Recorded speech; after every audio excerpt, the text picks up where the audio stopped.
ಶ್ರೀ ಗಣಪತಿ ಶಾರದಾ ಗುರುಭ್ಯೋ ನಮಃ. ವಸುದೇವ ಸುತಂ ದೇವಂ ಕಂಸಚಾಣೂರಮರ್ದನಂ ದೇವಕಿ ಪರಮಾನಂದಂ ಕೃಷ್ಣಂ ವಂದೇ ಜಗದ್ಗುರು. ಶ್ರೋತೃಗಳಿಗೆ ಶ್ರೀಮದ್ ಭಾಗವತದ ದಶಮ ಸ್ಕಂದದಲ್ಲಿ ಶ್ರೀಕೃಷ್ಣನ ಸಂತತಿಯ ವರ್ಣನೆ, ಅನಿರುದ್ಧನ ವಿವಾಹ, ರುಕ್ಮಿಯ ವಧೆ ಎಂಬ 61ನೆಯ ಅಧ್ಯಾಯಕ್ಕೆ ಸ್ವಾಗತ. ಶ್ರೀ ಶುಕಮುನಿಗಳು ಹೇಳುತ್ತಾರೆ, ಏಕೈಕಶಸ್ತಾ ಕೃಷ್ಣಸ್ಯ ಪುತ್ರಾನ್ ದಶದಶಾಬಲಾಹ ಅಜೀಜನನ್ನ ನವವಾನ್ ಪಿತುಃ ಸರ್ವಾತ್ಮ ಸಂಪದ. ಪರೀಕ್ಷಿತ ಮಹಾರಾಜ, ಭಗವಾನ್ ಶ್ರೀಕೃಷ್ಣನಿಗೆ ಪ್ರತಿಯೊಬ್ಬ ಪತ್ನಿಯಲ್ಲಿಯೂ 10 ಮಕ್ಕಳು ಹುಟ್ಟಿದರು. ಅವರು ಆತ್ಮಗುಣ ಸಂಪತ್ತಿನಿಂದ ಶ್ರೀಕೃಷ್ಣನಿಗೆ ಸದೃಶರಾಗಿದ್ದರು. ಯಾವುದರಲ್ಲಿಯೂ ಅವನಿಗೆ ಕಡಿಮೆಯಾಗಿರಲಿಲ್ಲ. ತಮ್ಮ ಭವನದಿಂದ ಯಾವಾಗಲೂ ಹೊರಕ್ಕೆ ಹೋಗದೆ ತಮ್ಮೊಡನೆಯೇ ಇರುತ್ತಿದ್ದ ಶ್ರೀಕೃಷ್ಣನನ್ನು ನೋಡಿ ಅವನ ಎಲ್ಲ ಪತ್ನಿಯರು ಶ್ರೀಕೃಷ್ಣನು ತನ್ನೊಬ್ಬಳನ್ನೇ ಬಹುವಾಗಿ ಪ್ರೀತಿಸುತ್ತಿದ್ದಾನೆಂದು ಭಾವಿಸಿಕೊಂಡು ಆನಂದ ಪಡುತ್ತಿದ್ದರು. ನಿಜವಾಗಿ ಹೇಳುವುದಾದರೆ ಅವರು ತಮ್ಮ ಪತಿಯಾದ ಶ್ರೀಕೃಷ್ಣನ ತತ್ವವನ್ನಾಗಲಿ ಮಹಿಮೆಯನ್ನಾಗಲಿ ತಿಳಿದವರಾಗಿರಲಿಲ್ಲ. ಆತ್ಮಾರಾಮನಾದ ಶ್ರೀಕೃಷ್ಣನ ಅಂದವಾದ ಕಮಲದ ಮೊಗ್ಗಿಗೆ ಸಮಾನವಾದ ಮುಖದಿಂದಲೂ, ನೀಳವಾದ ಬಾಹುಗಳಿಂದಲೂ, ಕಿವಿಗಳನ್ನು ಮುಟ್ಟುತ್ತಿದ್ದ ಕಣ್ಣುಗಳಿಂದಲೂ, ಪ್ರೇಮಪೂರ್ಣವಾದ ಮಂದಹಾಸದಿಂದಲೂ, ರಸವತ್ತಾದ ಕಡೆಗಣ್ಣಿನ ನೋಟದಿಂದಲೂ, ಸುಮಧುರವಾದ ವಾಣಿಯಿಂದಲೂ ವಿಮೋಹಿತೆಯರಾದ ಅವನ ಪತ್ನಿಯರು ತಮ್ಮ ಬೆಡಗು ಭಿನ್ನಾಣಗಳಿಂದಾಗಲಿ ಹಾವಭಾವಗಳಿಂದಾಗಲಿ ಶ್ರೀಕೃಷ್ಣನನ್ನು ವಶಪಡಿಸಿಕೊಳ್ಳಲು ಸಮರ್ಥರಾಗಲಿಲ್ಲ. ಪರೀಕ್ಷಿತ ಮಹಾರಾಜ, ಶ್ರೀಕೃಷ್ಣನ ಪತ್ನಿಯರು 16,000ಕ್ಕಿಂತಲೂ ಅಧಿಕ ಸಂಖ್ಯೆಯಲ್ಲಿದ್ದರು. ಪ್ರತಿಯೊಬ್ಬಳ ಆಶಯವು ತನ್ನ ಹಾವಭಾವಗಳಿಂದ ಶ್ರೀಕೃಷ್ಣನನ್ನು ಒಲಿಸಿಕೊಳ್ಳಬೇಕು ಎಂಬುದೇ ಆಗಿದ್ದಿತು. ಚಿತ್ತಾಕರ್ಷಕವಾದ ಮಂದಹಾಸವನ್ನು ಬೀರುವುದರಿಂದಲೂ, ಚೇತೋಹಾರಿಯಾದ ಕಡೆಗಣ್ಣಿನ ನೋಟದಿಂದಲೂ, ಮನೋಹರವಾದ ಹುಬ್ಬುಗಳನ್ನು ಹಾರಿಸುವುದರಿಂದಲೂ, ಕಾಮ ಕಲೆಯ ಭಾವಗಳಿಂದ ಪರಿಪೂರ್ಣವಾದ ಪ್ರೇಮಪೂರ್ಣವಾದ ಕಾಮ ಬಾಣಗಳನ್ನು ಶ್ರೀಕೃಷ್ಣನ ಮೇಲೆ ಸತತವಾಗಿ ಬಿಡುತ್ತಿದ್ದರು. ಆದರೆ ಯಾವುದೇ ಪ್ರಕಾರದಿಂದಲೂ ಯಾವುದೇ ಸಾಧನಗಳಿಂದಲೂ ಭಗವಾನ್ ಶ್ರೀಕೃಷ್ಣನ ಇಂದ್ರಿಯಗಳಲ್ಲಿ ಚಂಚಲತೆಯನ್ನು ಉಂಟು ಮಾಡಲು ಅವರು ಸಮರ್ಥರಾಗಲಿಲ್ಲ. ಪರೀಕ್ಷಿತ ಮಹಾರಾಜ, ಬ್ರಹ್ಮನೇ ಮೊದಲಾದ ದೊಡ್ಡ ದೊಡ್ಡ ದೇವತೆಗಳು ಕೂಡ ಭಗವಂತನ ನಿಜ ಸ್ವರೂಪವನ್ನಾಗಲಿ ಅವನನ್ನು ಹೊಂದುವ ಮಾರ್ಗವನ್ನಾಗಲಿ ತಿಳಿದವರಾಗಿಲ್ಲ. ಅಂತಹ ರಮಾರಮಣನಾದ ಭಗವಂತನಾದ ಶ್ರೀಕೃಷ್ಣನನ್ನು ಭಾಗ್ಯವತಿಯರಾದ ಆ ಸ್ತ್ರೀಯರು ಪತಿಯ ರೂಪದಲ್ಲಿ ಪಡೆದುಕೊಂಡಿದ್ದರು. ನಿತ್ಯ ನಿರಂತರವಾಗಿ ಅವರ ಪ್ರೇಮವೂ ಆನಂದವೂ ವೃದ್ಧಿ ಹೊಂದುತ್ತಿದ್ದಿತು. ಅವರು ಪ್ರೇಮಪೂರ್ಣವಾದ ಮಂದಹಾಸದಿಂದಲೂ, ಮಧುರವಾದ ಕಡೆಗಣ್ಣಿನ ನೋಟದಿಂದಲೂ, ನೂತನ ಸಮಾಗಮದ ಲಾಲಸೆಯಿಂದಲೂ ಭಗವಂತನನ್ನು ಸೇವಿಸುತ್ತಿದ್ದರು. ಪರೀಕ್ಷಿತ, ಪ್ರತಿಯೊಬ್ಬ ಪತ್ನಿಯ ಜೊತೆಯಲ್ಲಿಯೂ 100 ದಾಸಿಯರು ಅವರ ಸೇವೆಗಾಗಿ ಇರುತ್ತಿದ್ದರು. ಆದರೂ ಶ್ರೀಕೃಷ್ಣನು ನಮ್ಮ ಅರಮನೆಗೆ ಬಂದು ತಮ್ಮ ಅರಮನೆಗೆ ಬಂದೊಡನೆಯೇ ಅವನ ಪತ್ನಿಯರೇ ಮುಂದೆ ಹೋಗಿ ನಗುನಗುತ್ತಾ ಅವನನ್ನು ಸ್ವಾಗತಿಸುವರು. ಶ್ರೇಷ್ಠವಾದ ಆಸನವನ್ನು ನೀಡಿ ಕೊಳ್ಳಿರಿಸುವರು. ಶ್ರೇಷ್ಠವಾದ ಸಾಮಗ್ರಿಗಳಿಂದ ಅವನನ್ನು ಪೂಜಿಸುವರು. ಆತನ ಚರಣ ಕಮಲಗಳನ್ನು ತೊಳೆಯುವರು. ಆತನಿಗೆ ತಾಂಬೂಲವನ್ನು ಕೊಡುವರು. ತಮ್ಮ ಮೃದುವಾದ ಕೈಗಳಿಂದ ತಮ್ಮ ಪತಿಯ ಕೈಕಾಲುಗಳನ್ನು ಅಮುಕುತ್ತಾ ಅವನ ದಣಿವನ್ನು ನಿವಾರಿಸುವರು. ಬೀಸಣಿಗೆಯಿಂದ ಗಾಳಿ ಬೀಸುವರು. ಗಂಧವನ್ನು ಪೂಸುವರು. ಹಾರವನ್ನು ಹಾಕುವರು. ಕೇಶಾಲಂಕಾರ ಮಾಡುವರು. ಹಾಸಿಗೆಯಲ್ಲಿ ಹಾಸಿಗೆಯನ್ನು ಹಾಸುವರು. ಸ್ನಾನ ಮಾಡಿಸುವರು. ಭಕ್ಷ್ಯ ಭೋಜ್ಯಗಳಿಂದ ಕೂಡಿದ ಭೋಜನವನ್ನು ಮಾಡಿಸುವರು. ಹೀಗೆ ತಮ್ಮ ಕೈಗಳಿಂದಲೇ ಭಗವಂತನ ಸೇವೆಯನ್ನು ಅವನ ಪತ್ನಿಯರು ಶ್ರದ್ಧೆಯಿಂದಲೂ ಭಕ್ತಿಯಿಂದಲೂ ಮಾಡುತ್ತಿದ್ದರು. ಪರೀಕ್ಷಿತ ಮಹಾರಾಜ, ಶ್ರೀಕೃಷ್ಣನ ಪ್ರತಿಯೊಬ್ಬ ಪತ್ನಿಗೂ 10 ಮಕ್ಕಳಿದ್ದರೆಂದು ಈ ಹಿಂದೆಯೇ ನಾನು ಹೇಳಿದ್ದೆನಲ್ಲವೇ? ಅವರಲ್ಲಿ 8 ಮಂದಿ ಶ್ರೀಕೃಷ್ಣನ ಪಟ್ಟದ ರಾಣಿಯರು. ಅವರ ವಿವಾಹ ಪ್ರಸಂಗಗಳನ್ನು ಈ ಹಿಂದೆಯೇ ನಾನು ವಿವರಿಸಿದ್ದೇನೆ. ಈಗ ನಾನು ಪ್ರದ್ಯುಮ್ನನೇ ಮೊದಲಾದ ರುಕ್ಮಿಣಿಯ ಗರ್ಭದಲ್ಲಿ ಜನಿಸಿದ ಮಕ್ಕಳ ವರ್ಣನೆಯನ್ನು ಮಾಡುತ್ತೇನೆ. ರುಕ್ಮಿಣಿಯ ಗರ್ಭದಲ್ಲಿ ಶ್ರೀಕೃಷ್ಣನಿಗೆ ಪ್ರದ್ಯುಮ್ನ, ಚಾರುದೇಶ್ನ, ಸುದೇಶ್ನ, ಪರಾಕ್ರಮಿಯಾದ ಚಾರುದೇಹ, ಸುಚಾರು, ಚಾರುಗುಪ್ತ, ಭದ್ರಚಾರು, ಚಾರುಚಂದ್ರ, ವಿಚಾರು ಮತ್ತು ಚಾರು ಎಂಬ 10 ಮಕ್ಕಳು ಹುಟ್ಟಿದರು. ಈ 10 ಮಕ್ಕಳು ತಂದೆಯಾದ ಶ್ರೀಕೃಷ್ಣನಿಗೆ ಯಾವುದರಲ್ಲಿಯೂ ಕಡಿಮೆ ಇರಲಿಲ್ಲ.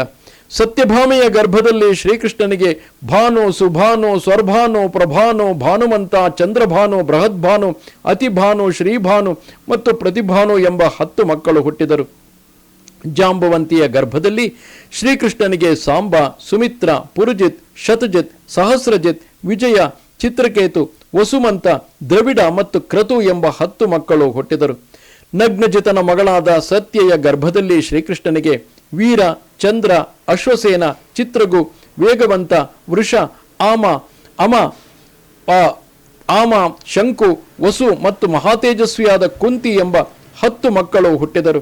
ಸೂರ್ಯನ ಮಗಳಾದ ಕಾಲಿಂದಿಯ ಗರ್ಭದಲ್ಲಿ ಶ್ರೀಕೃಷ್ಣನಿಗೆ ಶ್ರುತ, ಕವಿ, ವೃಷ, ವೀರ, ಸುಬಾಹು, ಭದ್ರ, ಶಾಂತಿ, ದರ್ಶ, ಪೂರ್ಣಮಾಸ ಮತ್ತು ಸೋಮಕ ಎಂಬ 10 ಮಕ್ಕಳು ಹುಟ್ಟಿದರು.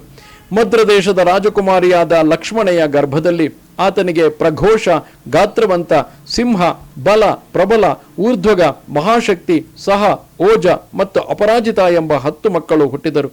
ಮಿತ್ರವಿಂದೆಯ ಗರ್ಭದಲ್ಲಿ ಆತನಿಗೆ ವೃಕ, ಹರ್ಷ, ಅನಿಲ, ಗೃಧ್ರ, ವರ್ಧನ, ಅನ್ನಾದ, ಮಹಾಶ, ಪಾವನ, ವನ್ಹಿ ಮತ್ತು ಕ್ಷುಧಿ ಎಂಬ 10 ಮಕ್ಕಳು ಹುಟ್ಟಿದರು.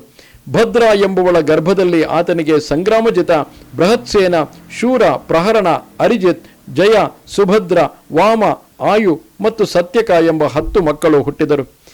ಈ 8 ಮಂದಿ ಪಟ್ಟದರಸಿಯರಲ್ಲದೆ ಶ್ರೀಕೃಷ್ಣನಿಗೆ ರೋಹಿಣಿಯೇ ಮೊದಲಾದ 16,100 ಮಂದಿ ಪತ್ನಿಯರಿದ್ದರು. ರೋಹಿಣಿಯ ಗರ್ಭದಲ್ಲಿ ಶ್ರೀಕೃಷ್ಣನಿಗೆ ದೀಪ್ತಿಮಂತ ಮತ್ತು ತಾಮ್ರತಪ್ತನೆ ಮೊದಲಾದ 10 ಮಂದಿ ಮಕ್ಕಳು ಹುಟ್ಟಿದರು. ಪರೀಕ್ಷಿತ, ರುಕ್ಮಿಣಿಯ ಮಗನಾದ ಪ್ರದ್ಯುಮ್ನನಿಗೆ ಮಾಯಾವತಿಯಲ್ಲದೆ ಭೋಜಕಟ ನಗರವಾಸಿಯಾದ ರುಕ್ಮಿಯ ಮಗಳಾದ ರುಕ್ಮವತಿಯೊಡನೆಯೂ ವಿವಾಹವಾಯಿತು. ಆಕೆಯ ಗರ್ಭದಲ್ಲಿ ಪ್ರದ್ಯುಮ್ನನಿಗೆ ಮಹಾಬಲಿಷ್ಠನಾದ ಅನಿರುದ್ಧನು ಹುಟ್ಟಿದನು. ಪರೀಕ್ಷಿತ ಮಹಾರಾಜ, ಶ್ರೀಕೃಷ್ಣನ ಮಕ್ಕಳ ತಾಯಿಯರೇ 16,000ಕ್ಕಿಂತಲೂ ಅಧಿಕರಾಗಿದ್ದರು. ಆದುದರಿಂದ ಶ್ರೀಕೃಷ್ಣನ ಮಕ್ಕಳ ಮತ್ತು ಮೊಮ್ಮಕ್ಕಳ ಸಂಖ್ಯೆಯು 1,00,00,000 ಮೀರಿದ್ದಿತು. ಪರೀಕ್ಷಿತ ಮಹಾರಾಜನು ಪ್ರಶ್ನಿಸುತ್ತಾನೆ, ಮಹಾಮುನಿಗಳೇ, ನೀವೀಗ ರುಕ್ಮಿಯ ಮಗಳೊಡನೆ ಪ್ರದ್ಯುಮ್ನನ ವಿವಾಹವಾಯಿತೆಂದು ಹೇಳಿದಿರಿ. ಪರಮಶತ್ರುವಾದ ಶ್ರೀಕೃಷ್ಣನ ಮಗನಿಗೇಕೆ ರುಕ್ಮಿಯು ತನ್ನ ಮಗಳನ್ನು ಕೊಟ್ಟನು? ಶ್ರೀಕೃಷ್ಣನಿಂದ ಪರಾಜಿತನಾಗಿ ಅವಮಾನಿತನಾಗಿದ್ದ ಅವನು ಶ್ರೀಕೃಷ್ಣನನ್ನೇ ಸಂಹರಿಸಲು ಸಮಯವನ್ನು ಕಾಯುತ್ತಿದ್ದನು. ವಿದ್ವಾಂಸರೇ, ಇಬ್ಬರು ವೈರಿಗಳ ನಡುವೆ ವಿವಾಹ ಸಂಬಂಧವು ಹೇಗೆ ಏರ್ಪಟ್ಟಿತು ಎಂಬುದನ್ನು ದಯಮಾಡಿ ಹೇಳಿರಿ. ಅನಾಗತ ಮತೀತಂಚ ವರ್ತಮಾನ ಮತೀಂದ್ರಿಯಂ ವಿಪ್ರಕೃಷ್ಟಂ ವ್ಯವಹಿತಂ ಸಮ್ಯಕ್ ಪಶ್ಯಂತಿ ಯೋಗಿನಃ. ಬ್ರಾಹ್ಮಣ ಶ್ರೇಷ್ಠರೇ, ಯೋಗಿಗಳಾದವರು ಭೂತ ಭವಿಷ್ಯದ್ ವರ್ತಮಾನಗಳನ್ನು ತಿಳಿದವರಾಗಿರುತ್ತಾರೆ. ಇಂದ್ರಿಯಗಳಿಗೆ ಗೋಚರಿಸದೇ ಇರುವುದನ್ನು, ದೂರದಲ್ಲಿರುವುದನ್ನು, ಮರೆಯಾಗಿರುವುದನ್ನು ತಿಳಿಯಲು ಅವರು ಸಮರ್ಥರು. ತಮ್ಮಂತಹ ಯೋಗಿಗಳಿಗೆ ತಿಳಿಯದೇ ಇರುವ ವಿಷಯವೇ ಯಾವುದೂ ಇಲ್ಲ.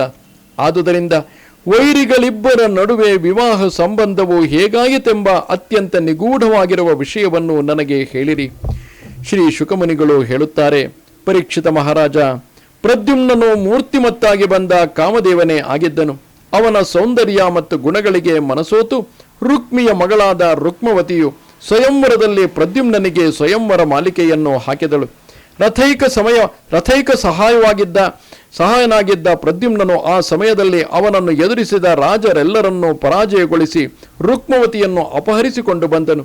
ಶ್ರೀಕೃಷ್ಣನಿಂದ ಅವಮಾನಿತನಾಗಿದ್ದ ರುಕ್ಮಿಯ ಹೃದಯದಲ್ಲಿ ಕ್ರೋಧಾಗ್ನಿಯು ಆರಿರಲಿಲ್ಲ. ಅಚ್ಚಳಿಯದಂತೆ ಆ ಪ್ರಸಂಗವು ಅವನ ಸ್ಮೃತಿ ಪಥದಲ್ಲಿ ಉಳಿದೇ ಇತ್ತು. ಆದರೂ ತನ್ನ ತಂಗಿಯಾದ ರುಕ್ಮಿಣಿಗೆ ಪ್ರಿಯವನ್ನು ಉಂಟು ಮಾಡಬೇಕೆನ್ನುವ ಇಚ್ಛೆಯಿಂದಾಗಿ ರುಕ್ಮಿಯು ತನ್ನ ಮಗಳನ್ನು ತನ್ನ ಸೋದರಳಿಯನಿಗೆ ಕೊಟ್ಟು ಮದುವೆ ಮಾಡಿದನು. ಪರೀಕ್ಷಿತ, ರುಕ್ಮಿಣಿಗೆ 10 ಜನ ಗಂಡು ಮಕ್ಕಳಲ್ಲದೆ 11ನೆಯವಳಾಗಿ ವಿಶಾಲಾಕ್ಷಿಯೂ ಕಡುಚೆಲವೆಯೂ ಆಗಿದ್ದ ಚಾರುಮತಿ ಎಂಬ ಮಗಳು ಇದ್ದಳು. ಇವಳನ್ನು ಕೃತವರ್ಮನ ಮಗನಾದ ಬಲ ಎಂಬುವನು ಮದುವೆಯಾದನು. ರುಕ್ಮಿಗೆ ಶ್ರೀಕೃಷ್ಣನು ಬದ್ಧವೈರಿಯಾಗಿದ್ದರೂ ತಂಗಿಯಾದ ರುಕ್ಮಿಣಿಗೆ ಸಂತೋಷವನ್ನುಂಟು ಮಾಡುವ ಇಚ್ಛೆಯಿಂದ ಮತ್ತೊಂದು ಸಂಬಂಧವನ್ನು ಬೆಳೆಸಿದನು. ತನ್ನ ಮಗಳಾದ ರುಕ್ಮವತಿಯ ಮಗ ಅನಿರುದ್ಧನಿಗೆ ತನ್ನ ಮಾವನ ಮಗನ ಮಗಳಾದ ರೋಚನಾ ಎಂಬುವಳನ್ನು ಮದುವೆ ಮಾಡಿಕೊಟ್ಟನು. ಯದ್ಯಪಿ ಈ ಸಂಬಂಧವು ಧರ್ಮಬಾಹಿರವಾದುದೆಂದು ರುಕ್ಮಿಗೆ ತಿಳಿದಿತ್ತಾದರೂ ಸ್ನೇಹ ಪಾಶದಿಂದ ಬಂಧಿಸಲ್ಪಟ್ಟಿದ್ದ ಅವನು ಹಾಗೆ ದ್ವೇಷಿಗಳಲ್ಲಿ ಮತ್ತೊಂದು ಸಂಬಂಧವನ್ನು ಬೆಳೆಸಿದನು.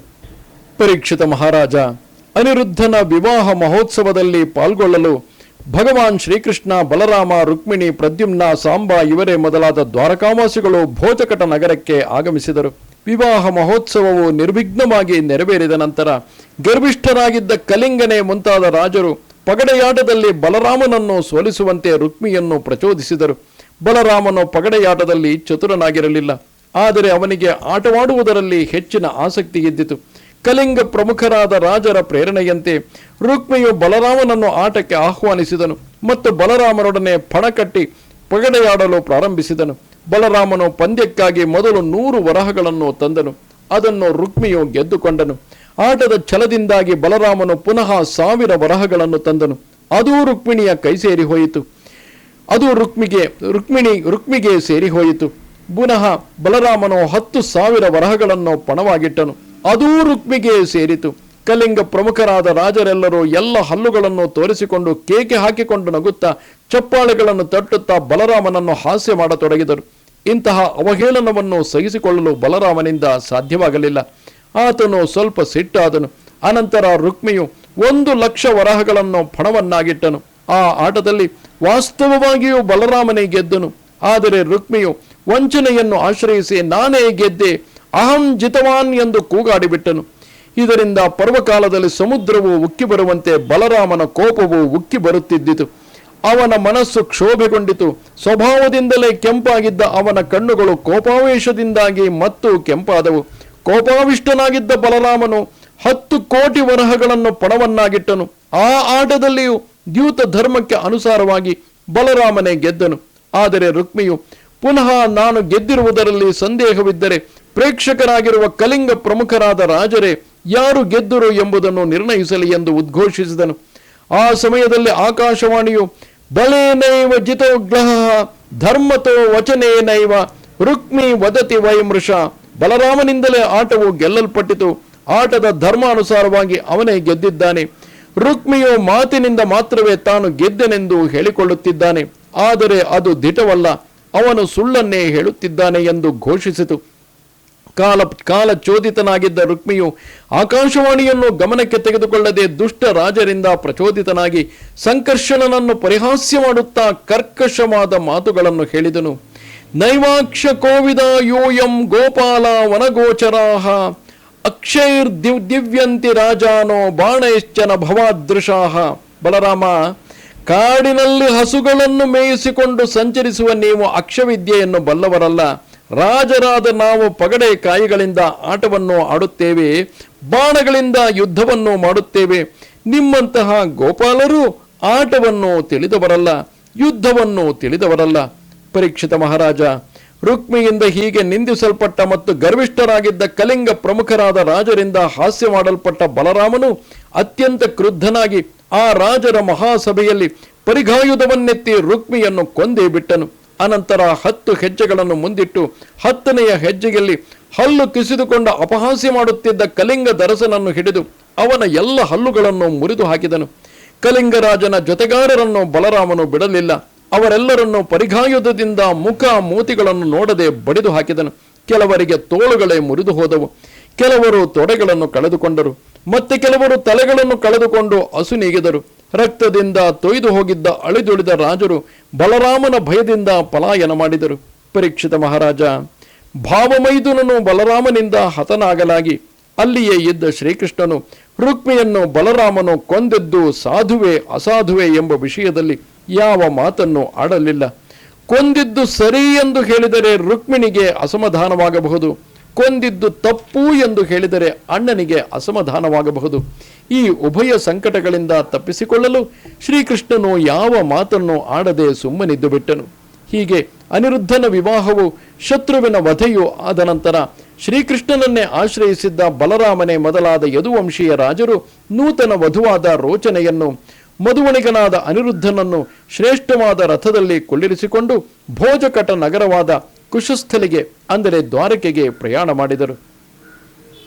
ಭೋಜಕಟ ನಗರದಿಂದ ದ್ವಾರಕೆಗೆ ಪ್ರಯಾಣ ಮಾಡಿದರು ಎಂಬಲ್ಲಿಗೆ ಮಹಾಪುರಾಣವು ಪಾರಮಹಂಸ ಸಂಹಿತೆಯೂ ಆಗಿರುವ ಶ್ರೀಮದ್ ಭಾಗವತದಲ್ಲಿ ದಶಮ ಸ್ಕಂದದ 61ನೆಯ ಅಧ್ಯಾಯವು ಮುಗಿಯಿತು.